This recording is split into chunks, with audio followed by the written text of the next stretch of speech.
how to add contact us page to your website on WordPress. Hello guys, so in today's video I'm going to show you how to add contact us page to your website in less than 1 minute. So all what you have to do is simple: go to WordPress dashboard, go to the pages here and click on add new right here.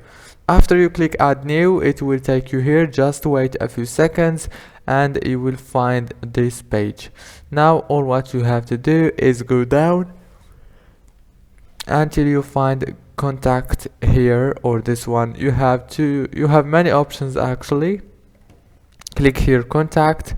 Now as you can see, choose any of these templates, for example this one. Click on it and you can change now the informations and add your social media links from here, and you can change all these and click publish. If this video was helpful, please don't forget to like and subscribe.